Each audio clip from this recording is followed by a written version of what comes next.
Hello, everybody. Today, I would love to share my personal perspective on what defines a realized soul. Because, now this topic is on spirituality. The reason that I want to share my point of view on this is because I realized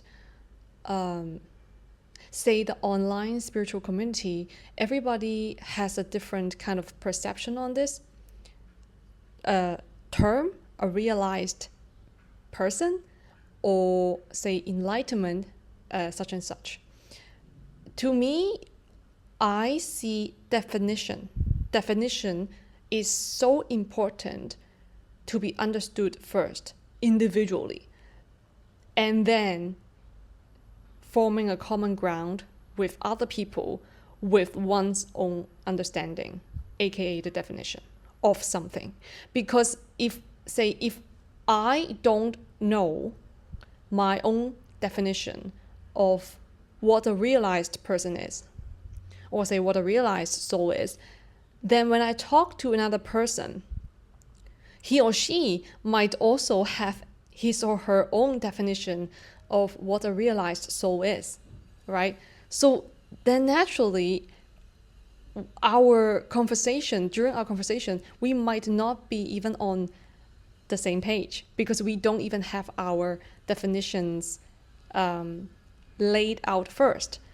And so, and as a common ground to form our ensuing conversation based on that common ground. And so this is my intent of sharing my personal definition of what a realized soul is. First of all is to share my definition. Second of all is to share my perspective that the importance of definition when it comes to anything, especially when it comes to more abstract ideas or ideologies. Because the more abstract something is, it means we need more common ground in order to bridge any kind of opposite or say opposing opinions in harmony. So that's my personal point of view. So firstly would be my definition of what a realized soul is. My definition of a realized soul, aka a realized person, is someone knows where he or she stands. Not in relation to other people though. Okay, like when we talk about where one stands, usually people might think from the perspective of in relation to other people, because it's like where one stands, right? It's like there's a relative comparison when it comes to between oneself and another. But how I personally see it is where I stand is the relationship between me and myself, like the supreme self, the divine self, or so to speak.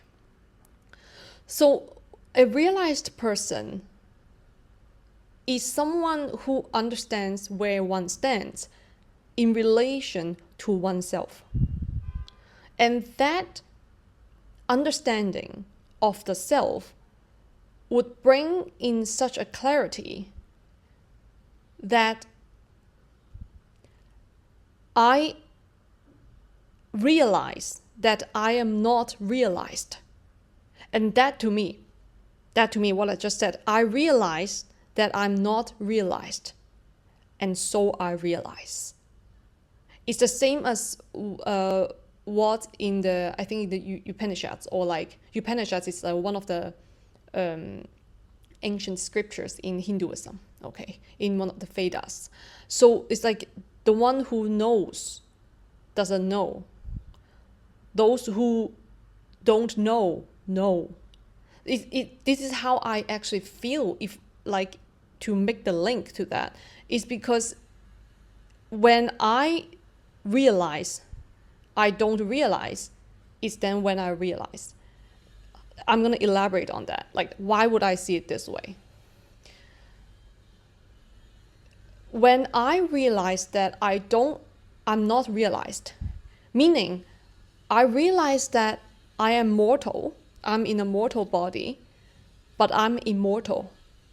I'm essentially eternal as the self. But I'm having a mortal experience here on this plane.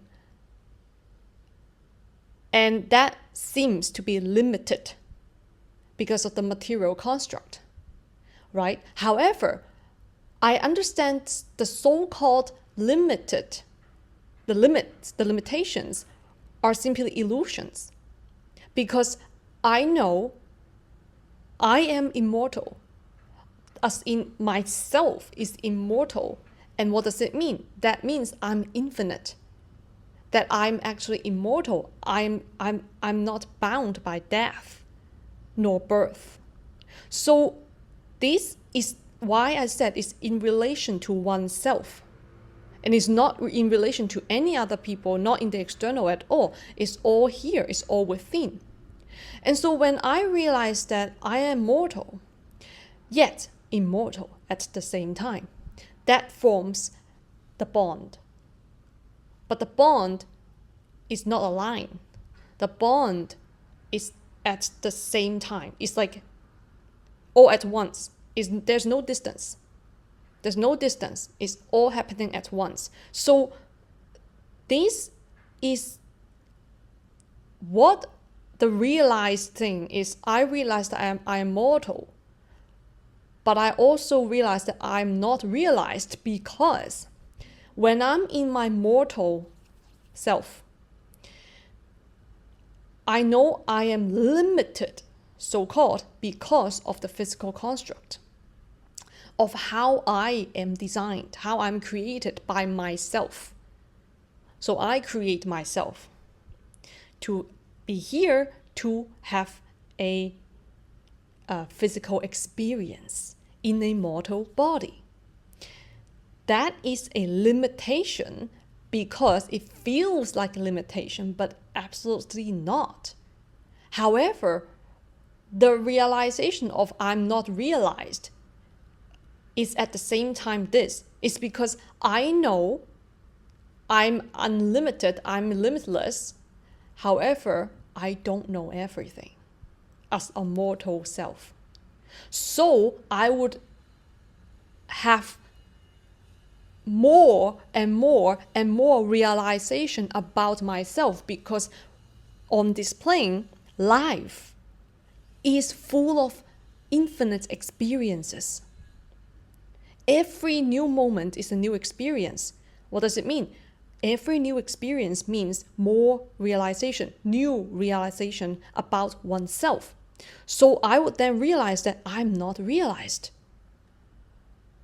I realize that I'm not realized because as it goes on, as life goes on, I keep realizing more and more and more about myself because of the new experiences. So at this time, I know that I'm mortal, yet I'm immortal. And that is the infinite, eternal self of me, of myself. However, on this plane, I also realize that even if I seem to be limited, but I'm actually also unbound by that. Because, you see, everything on this plane, on the physical plane, is infinite possibilities. It's the same as the above, so-called the above. There's no distance actually, but it's just that my eternal self is everything all happening all at once, right? Every possibility, all possibilities, meaning infinite possibilities. That's why it's called eternity, right? Eternity basically means all possibilities. Now, on this plane then, how it's manifested as all kinds of possibilities means all kinds of experiences. So that is the same thing. It's just manifested in a different way. So all kinds of new experiences means infinite possibilities in the Supreme Self. So when a person realizes this, that one is mortal yet immortal at the same time, and there's no contradiction. There is no resistance. There is no gap. And this would bring in so much clarity within, because of the understanding of I am here. My sole purpose of being here is being able to experience the experiences that I want to experience, and that's why I create myself to experience on this plane. Okay, that is my definition of realized, what it means to be realized, so-called. And what I also observe about this, how the concept of realized individual is very commonly being put in a pyramidal pyramid way, like a triangle, pyramidal way, is like to glorify a person who is being called realized. Why would I say this? It's because if you put a person on the top, people would worship kind of like a realized person, even in the past, right? But it's not the sense of worshiping a realized person or God or anything. It's the understanding that this person, if this person is a realized person, this realized person is not superior to any other being. There's no superiority. You see, this is an individual game. Individually, as a soul, as a person, we are all playing individual games in a collective setting.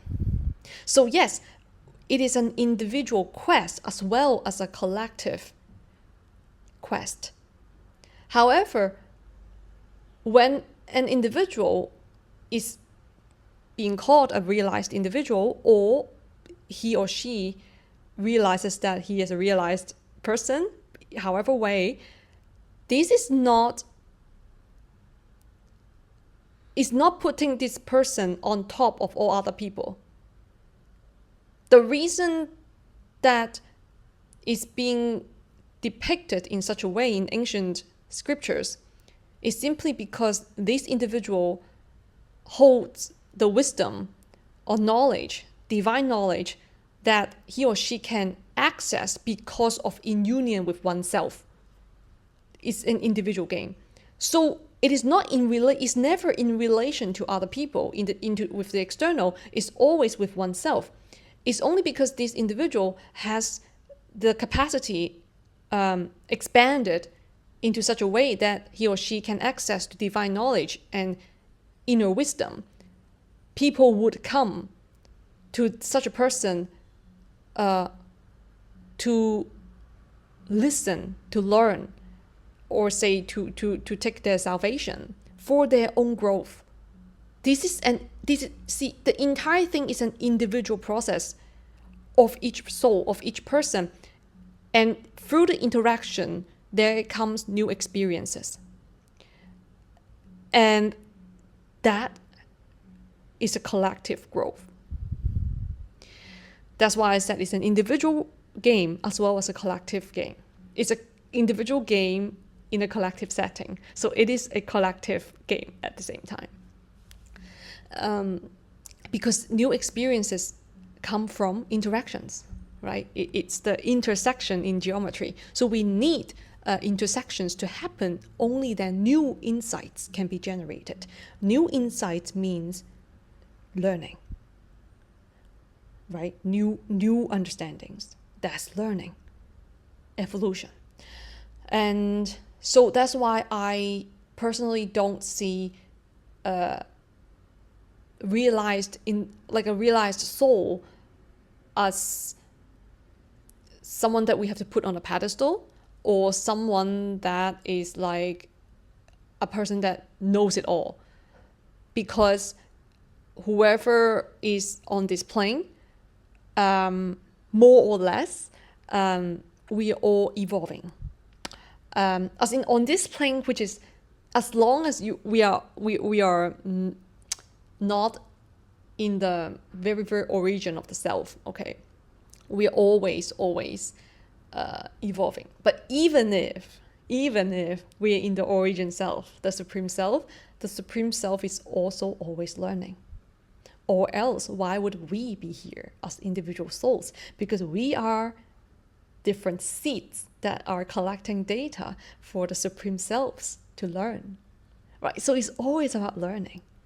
It's always about learning. So that's what it is. It's about realizing that one is not realized.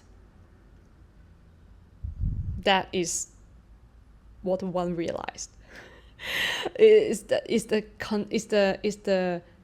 continuous learning process that helps us to grow, that gives us new insights and understand what we are yet to realize. And that is the realization. Because we are all teachers and students to each other. And sometimes we do take roles and we do switch them.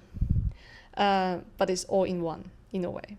So I would say, personally, I see it's important to learn to switch roles. Sometimes taking the role as a teacher, and sometimes taking the role as a student, and that would be very beneficial for every one of us in our spiritual journey. Okay, so thank you so much for listening, and I hope you have a wonderful day, and I will see you in the next one. Bye bye.